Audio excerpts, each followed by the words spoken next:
যে আমরা মাদ্রাসায় আসছি এলমে দিন শিক্ষা করতে। প্রত্যেক কাজেরই কিছু রুলস আছে, কিছু নিয়ম পদ্ধতি আছে। এলমে দিন শিক্ষা করারও কিছু নিয়ম আছে, কিছু শর্ত আছে। এলমে দিন শিক্ষা করতে হলে যিনি এলমে দিন শিক্ষা করতে যাবে তার মধ্যে কিছু শর্ত আছে, তার মধ্যে এই শর্তগুলো থাকতে হবে। এই শর্তগুলো না থাকলে তার জন্য এলেম শিক্ষা সহজ হবে না, এলেম শিক্ষা সম্ভব হবে না। এর মধ্যে মুহাদ্দিসিনে কেরাম প্রসিদ্ধ 7টা শর্ত তুলে ধরছেন। কয়টা শর্ত আমি শুনবো। আমরা যারা এলমে দিন শিক্ষা করতে আসছি, আমি দেখবো যে হুজুরে কি কি শর্তগুলো বলে। বলার পরে যদি দেখি যে হ্যাঁ, যে শর্তগুলো হুজুরে বলছে এগুলো আমার মধ্যে আছে, তাহলে আলহামদুলিল্লাহ। তাহলে কি, আর যদি দেখি যে না, এগুলো তো আমার মধ্যে নাই, তখন আমার কর্তব্য হবে, আমার করণীয় হবে যে এগুলো আমি কি করব, মানব।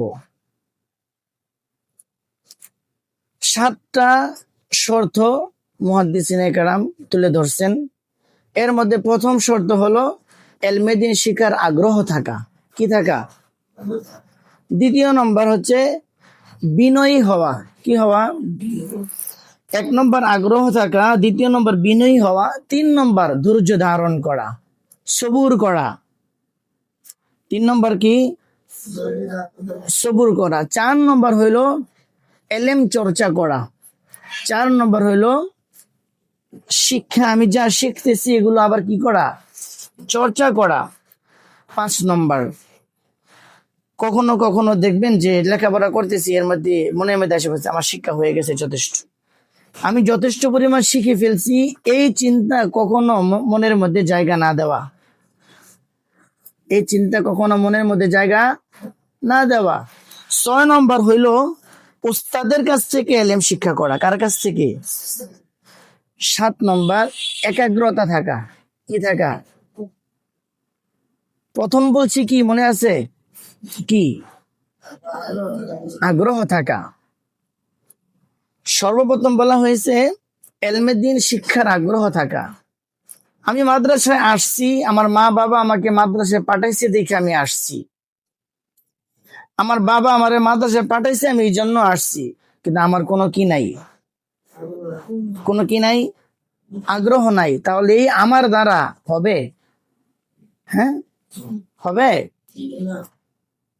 যে জিনিসের প্রতি আগ্রহ থাকে ওই জিনিসটা যত্নে থাকে, ঠিক না? যে জিনিসটা খুব আগ্রহের সাথে অর্জন করা হয় ওই জিনিসটা কি থাকে, যত্নে থাকে, ওইটা মূল্যবান হয়, তাই না? তো আমার যদি আগ্রহ থাকে তাহলে আমি, একটা মানুষ যখন একটা কোনো বিষয়ের উপর আগ্রহ থাকে তখন সে কি করে, এটা অর্জন করার জন্য সে সর্বোচ্চ দিয়ে চেষ্টা করে, তাই না? একজনের খুব আগ্রহ, সে এই গাড়ি চালানো শিখবে, ড্রাইভিং শিখবে, মোটরসাইকেল চালানো শিখবে। তো আগ্রহ থাকার কারণে একবার শিখতে যায়, আবার মোটরসাইকেল নিয়ে পইরা যায়, ঠিক না? আবার উঠা চিন্তা, এটা ভাবে না যে দূর পইরা গেছি আর সে শিখতাম না।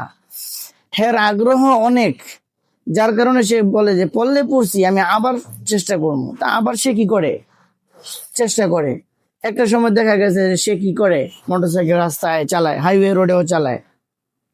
যদি তার আগ্রহ না থাকতো তাহলে কি শিখতে পারতো? শিখতে পারতো না। সাইকেল যারা চালায় না, তারা প্রথম প্রথম যারা সাইকেল শিখছে তারা দেখা গেছে উঠে পড়ে যায়, উঠে পড়ে যায়। যদি আগ্রহ না থাকতো তাহলে প্রথম পড়ে যাওয়ার পরে, ব্যথা পাওয়ার পরে আর দ্বিতীয়বার উঠতো না। উঠতো দ্বিতীয়বার আবার উঠছে কেন? আগ্রহ থেকে, যেটা শিখার তার খুব আগ্রহ। যখন সে আগ্রহ নিয়ে চেষ্টা করে শিখছে তখন এখন আর তার কষ্ট হয় না। এখন সে সাইকেলে উঠলে পইরা যায় না।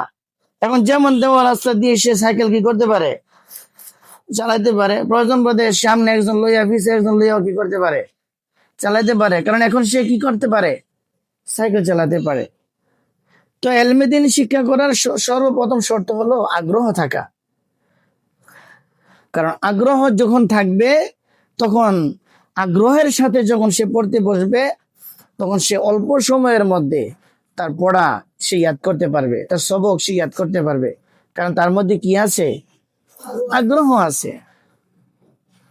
দ্বিতীয় নম্বর বলছিলাম কি? বিনয়ী হওয়া। কি হওয়া? বিনয়ী হওয়া, অহংকারী না হওয়া। অহংকারীকে আল্লাহ তাআলা কখনোই পছন্দ করেন না। পছন্দ করেন? কিন্তু বিনয়ী যিনি, তাকে আল্লাহ তাআলা কি করেন? পছন্দ করেন। আবু বকর সিদ্দিক রাদিয়াল্লাহু তাআলা আনহু অনেক বিনয়ী ছিলেন। হ্যাঁ, ওমর রাদিয়াল্লাহু তাআলা আনহু অনেক সাহসী সাহাবী ছিলেন, কিন্তু বিনয়ী ছিলেন। কত বিনয়ী! উনি বলতেছিলেন, একদিন বৃষ্টির পানির সাথে খেরকুটা বাইসা যেতেছে, বৃষ্টির পানির সাথে খেরকুটা বাইসা যেতেছে। ওমর রাদিয়াল্লাহু তাআলা আনহু অর্ধ জাহানের বাদশা। হ্যাঁ, ওমর রাদিয়াল্লাহু তাআলা আনহু কি? অর্ধ জাহানের বাদশা, যার নাম শুনলে কাফেররা থর থর করে কাঁপে। যার নাম শুনলে কাফেররা কি করে? কাঁপে। সে ওমর রাদিয়াল্লাহু তাআলা আনহু বলতেছে, হায় আফসোস, আমি ওমর যদি মানুষ না হইয়া খেরকুটা হইতাম কত ভালো আছিল। কারণ আমি মানুষ, যার কারণে কিয়ামতের দিন আমার হিসাব হবে, কিন্তু এই খেরকুটার তো কোনো কি হবে না? হিসাব হবে না। কত বড় বিনয়ী, তাই না? তো এলমে দ্বীন শিখতে হলে কি করতে হবে? বিনয়ী হতে হবে। একদিন নবীজি সাল্লাল্লাহু আলাইহি সাল্লাম সাহাবায়ে কেরামদেরকে নিয়ে কথা বলতেছেন। এর মধ্যে একজন লোক আসছে, সাদা পাঞ্জাবি পরে, জুব্বা পরে। কি জুব্বা পরে? সাদা সাদা পোশাক পরে, চুলগুলো কালো কালো। একজন জুয়ান বয়সের একজন নবীজির সামনে এসে হাঁটু গেড়ে বসছেন, আদবের সাথে বসছেন। বসার পরে নবীজিকে 4টা প্রশ্ন করছে। কয়টা প্রশ্ন? 1 নম্বর ইসলাম, ঈমান, ইহসান, কিয়ামত। এই 4টা বিষয়ে নবীজিকে জিজ্ঞাসা করছে, যেন ছাত্র উস্তাদকে কি করতেছে? জিজ্ঞাসা করতেছে, জানার জন্য, শিখার জন্য। তো নবীজি 4টা বিষয়ে জবাব দিলেন, তারপর তিনি চলে গেলেন। নবীজি সাহাবীদেরকে বলতেছে, তোমরা কি জানো উনি কে? তোমরা দেখো তো উনি আছে কিনা। তারা সাথে সাথে ঘর থেকে বের হয়ে দেখেন, মসজিদ থেকে বের হয়ে দেখেন যে তিনি আশেপাশে কোথাও নেই। নবীজি বললেন, তোমরা কি জানো তিনি কে? সাহাবায়ে কেরাম বলে, ইয়া রাসূলুল্লাহ, আমরা তো চিনি না ওনাকে। নবীজি বললেন, এটা হলো জিবরাইল আলাইহিস সালাতু ওয়াস সালাম, মানুষের বেশ ধরে আমার কাছে আসছে। বলে সুবহানাল্লাহ। তো জিবরাইল আলাইহিস সালাম যে এখানে আসছে, আমাকে আমার কাছ থেকে 4টা জিনিস জিজ্ঞাসা করে জানছে, এটা তোমাদেরকে শিক্ষা করার জন্য, তোমাদেরকে শিক্ষা দেওয়ার জন্য। এখন তোমাদের সামনে ধরো আমরা বসে আছি, আমরা বসে আছি তোমাদেরকে নিয়ে। এখন যদি একটা লোক এসে আমাদেরকে কিছু জিজ্ঞাসা করে, এমন কোন বিষয় জিজ্ঞাসা করলো যে বিষয়ে তোমরা জানো না, এখন আমি তাকে জবাব দিলাম, তাতে কি তোমরা শুনবে না? শোনার পরে তোমরাও এই বিষয়টা জানবে না? তোমাদের এই বিষয়টা শিক্ষা হবে না? ঠিক এমনটাই জিবরাইল আলাইহিস সালাম আয়েশা নবীজিকে জিজ্ঞাসা করছে, কাদেরকে শিক্ষা দেওয়ার জন্য? সাহাবীদেরকে জিজ্ঞাসা করার জন্য। মুহাদ্দিসিনে কিরাম লেখেন যে এখানে কতগুলো শিক্ষা রয়েছে। 1 নম্বর শিক্ষা হলো, জিবরাইল আলাইহিস সালাম নবীজির সামনে গিয়ে কিভাবে বসছেন? আদবের সাথে।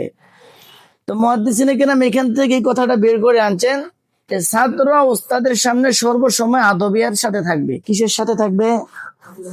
আদবের সাথে থাকবে। এদিকে কাদেরকে শিক্ষা দিতেছিলেন? সাহাবীদের থেকে।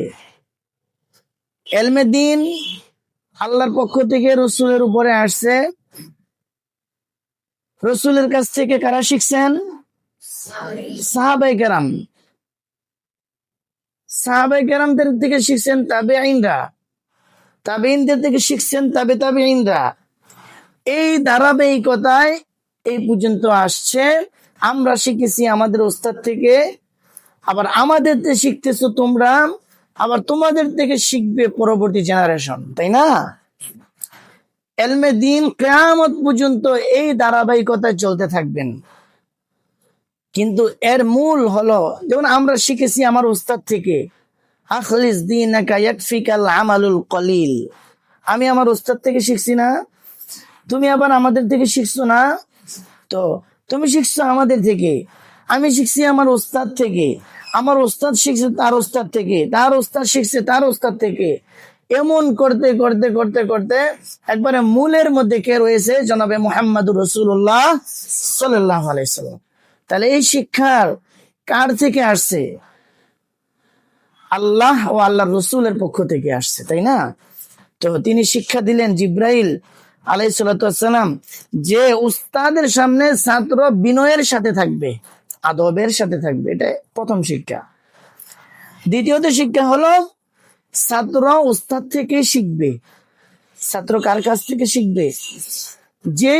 আরেকটা শিক্ষা হলো, আমি যেই বিষয় বুঝি না, আমি যেই বিষয় জানি না, সেই বিষয়টা আমি উস্তাদকে গিয়ে জিজ্ঞাসা করব। তার কাছে জিজ্ঞাসা করতে যাওয়ার সময় কিভাবে গেছে? তা আমি যখন উস্তাদের কাছ থেকে কোনো কিছু, হুজুর এই বিষয়টা জানি কি বলছিলেন, এই পড়াটা হুজুর বুঝিনি, কয়ে দেন তো। এভাবে এভাবে না, উস্তাদের কাছে যাব, সালাম দিব, আদবের সাথে বসবো, জিজ্ঞাসা করবো, হুজুর এই বিষয়টা যেন কিভাবে আমার বুঝে আসতেছেন, আমাকে বলে দেন।